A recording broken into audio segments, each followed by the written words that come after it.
Sa nakaraang video, nagkita na nga ang bida at ang tinatawag nitong Uncle Byung-guk na matalik na kaibigan ng tatay nito. In-appraise niya ang item na balak nitong ibenta. Namit na din nila ang buyers ngunit matapos itong suriin, umalis na rin sila agad dahil ang vice chairman daw ang magdedesisyon sa pagbili. Pero, bago natin ipagpatuloy ang kwento, shoutout muna sa inyong mga nanonood ng bago nating series. Maraming salamat sa suporta, lalo na sa ating mga Senpay tier members. Solid kayo. Special thanks din kay Joey Marquez sa pag-send ng 10 stars. Balik sa istorya, makikita ang bida na namangha sa nakita nito. Masyado raw magarbo ang bahay na pinuntahan nila. Tinanong naman siya ng uncle niya kung first time lang nito nakakita ng ganun kalaking bahay. Parang resort sa laki. Umoo naman ang bida at ngayong nakita niya ito in real life. Parang gusto niya raw masubukang tumira sa ganong klase ng mansyon. Sagot naman nitong, imposible raw kahit na magkumahog sila sa trabaho buong buhay nila, hindi raw nila ito maa-afford. Pero bakit nga raw ba sobrang mahal ng lupa doon, tanong ni Hejin.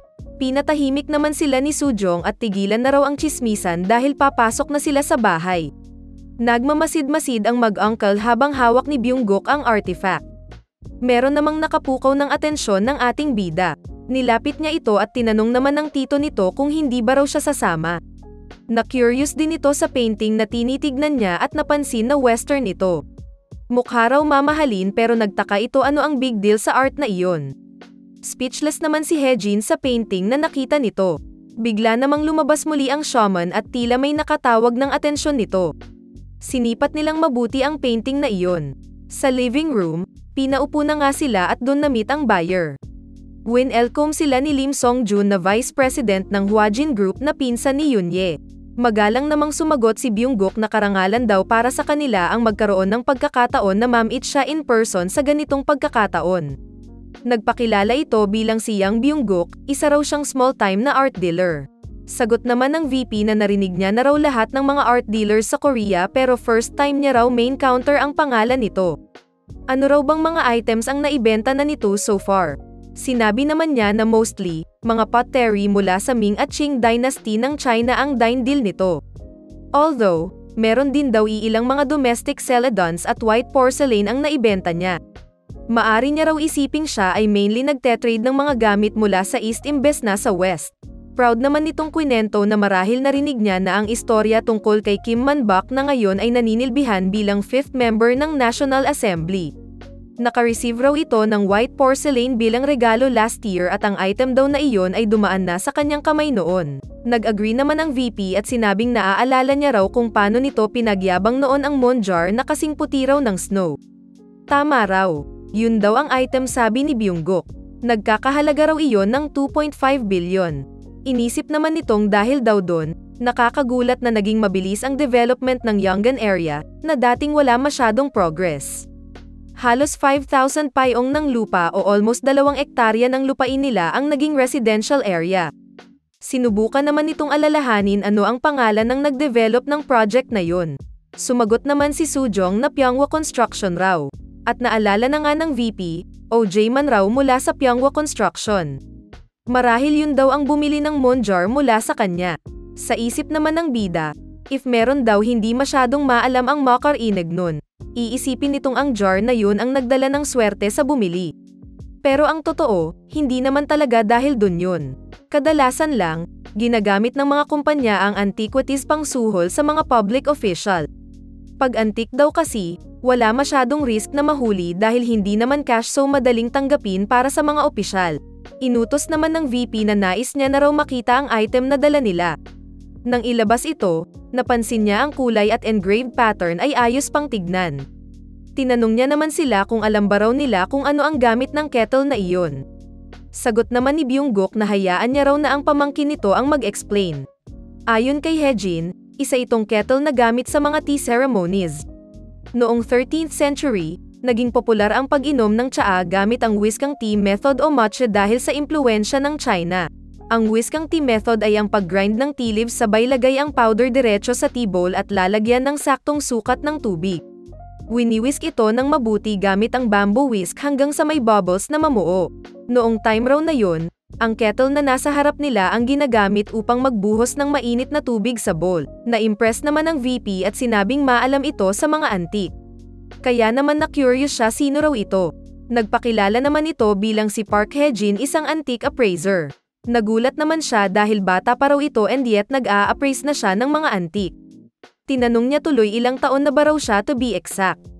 Sagot naman ng bida na 31 dahil sa sagot nito. Nasabi ng VP na hindi ba raw masyadong bata ang 31 para maging appraiser. Sumagot naman ng really si Hae-jin. Sabay sabing wala raw siyang intensyon na maging manugang nito. Napatawa naman ng malakas ang VP dahil sa statement ng bida at sinabing kakaiba raw ito. Nag-agree itong hindi na nga naman mahalaga ang edad niya. Hindi naman ito papakasalan ang anak niya. Ang importante ay meron itong skills. Sabay sabing may mistake. Tinawag siyang Mr. Appraiser ng VP at tinanong magkano sa tingin niya ang worth ng antique kettle na iyon. Sumagot naman itong appraisal lang daw ang token niya. Ang uncle na raw niya ang bahala sa pakikipag-bargain. Hindi ba raw kasama na ang presyo usually sa proper appraisal? Sagot naman niyang, kung sa kanya raw ang item, gagawin niya raw na presyohan ito as much as he want. Pero dahil nandun lang daw siya para tulungan ng uncle niyang ibenta ang item, magiging mahirap daw iyon. So tinanong ng VP si Byung-guk, magkano ba raw ang nais nito para sa kettle na iyon? Iniisip raw nito na 2 billion. Naisip naman ng bida na dinobol ng uncle niya ang presyo na binanggit niya kanina. Siguro daw dahil ayaw niyang mabenta ito less than 1.5 billion. Hindi daw kasi dito parang nakikipagtawaran ka sa presyo ng pants sa tindahan. Kapag pinababa raw nito ang presyo mula 2 billion papuntang 1 billion, ang tingin nun sa kanya, nilolockdown niya ang kadil niya. Alam niya naman na may guts ang uncle niya pero hindi niya inasahan na magiging ganun ka-generous ito. Forget it. Yan ang naging sagot ng VP. Ayaw niya raw ang item so pwede na nilang kunin pabalik. Nagulat naman ang bida na hindi man lang daw nito sinubukang makipag-bargain. Mas lalo itong nagtaka dahil sagot lang ng uncle niya ay naiintindihan niya raw. It was great doing business with you. Sabay ligpit ng kettle. Habang nililigpit niya ito, napaisip ang VP. Sabay tanong, hindi ba raw masyadong malaki ang 2 billion para sa item na iyon? Napangiti naman si Byung-guk at sabing hindi niya sigurado. Maaring ma-meet din daw ng item na ito ang owner niya someday. Nagpantig naman ang tenga ng VP, sinasabi niya raw ba na hindi siya ang owner nito. Ayon kay Byung-guk, lahat daw ng antique ay merong owner. Marahil meron itong rason kung bakit hindi niya gusto ang particular item na iyon. Siguro magkaiba lang daw sila ng tingin sa halaga ng mga items. Natuto naman si Hae-jin sa pakikipag-deal sa kanyang tito. Marahil ito raw ang style ng panunukso nito at winning move para makabenta. Kahit na hindi niya masyadong sinalay-talk ang item, umaakto raw ito na parang hindi alam o nakikita ng bebentahan niya ang tunay na halaga ng antique na iyon. Kaya naman, nagpaalam na ito. Tinanong naman ng VP kung kanino niya balak ibenta ang item. Napatawa naman si Byung-guk at sinabing hindi niya na raw dapat problemayan iyon. Plano niya raw ay meet sa malapit lang ang next target niya.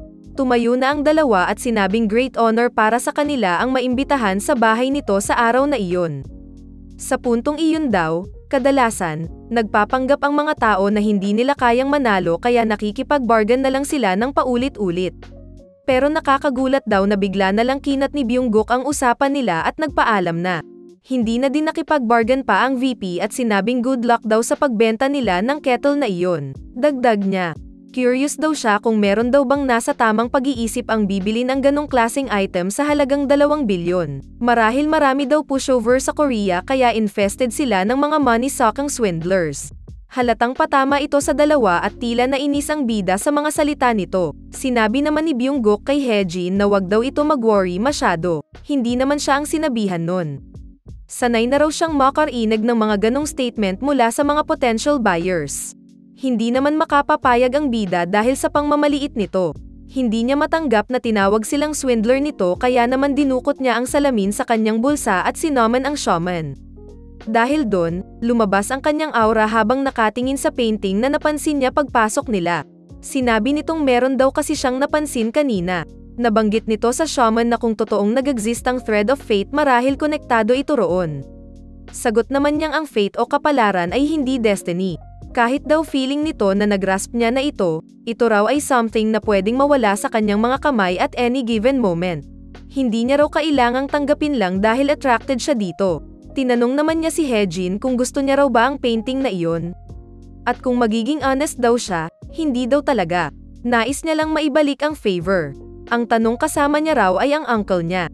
Kahit na raw mag-disagree sa bargaining, ang unang nag-cross ng line at ng insulto ay ang kabilang party. So napangiti na lang ang shaman at tinanong ito kung nais niya bang masuri ng mabuti ang painting. Pumunta ito sa likuran niya at gamit ang kanyang abilities, tinulungan niya itong mabuksan ang mata. Napansin naman ni Byung-guk na huminto si Hejin at nakatitig lang sa painting. So tinanong niya ano raw ang problema. Humarap naman ito at tinanong ang VP, saan niya raw nabili ang painting na iyon. Sinabi naman nitong ano raw ba ang pinagsasasabi nito bigla. Nabili niya raw iyon sa Hapik Art Gallery. Meron namang babaeng bumaba ng hagdan na biglang nagtanong, sino ang nagtatanong? Sumagot naman ang bida na siya raw ay isang antique appraiser. Alam nitong sila ang dumating para magbenta ng item doon. Mukha raw hindi sila nagtagumpay sa bargain. Bakit daw hindi na lang ito umalis agad? Ano raw ang ginagawa pa nito at nakatambay doon? Hindi naman daw niya item iyon so hindi na daw mahalaga. Pero nafa-feel bad daw siya para sa taong bumili ng painting na iyon habang ina-admire ito. Halatang hindi natuwa ang babae sa statement ng bida. Pati ang VP ay nag-iba ang itsura, ano raw ba ang nais nitong sabihin? Sagot niyang, ang Lion Tamer daw na gawa ni Max Beckman ay talaga namang masterpiece. Walang duda raw doon, pero tinuro niya ang painting sa likod sabay sabing, iyon daw, ay hindi ginuhit ni Max Beckman. Aba, G nagalit nyo ang bida ah. Ayan, nalaman tuloy nilang peke pala ang display nilang mukhang mamahaling na painting. Anak kaya ng VP ang babaeng bumaba ng hagdan. Ano kaya ang mangyayari dahil sa ni-reveal ng bida? Kung curious ka what happens next, siguraduhin mong naka-like, follow o subscribe ka sa aming channel o page. Share mo na din ito sa iyong mga tropang mahilig sa manhwa. Maraming salamat sa panonood, Oni-chan.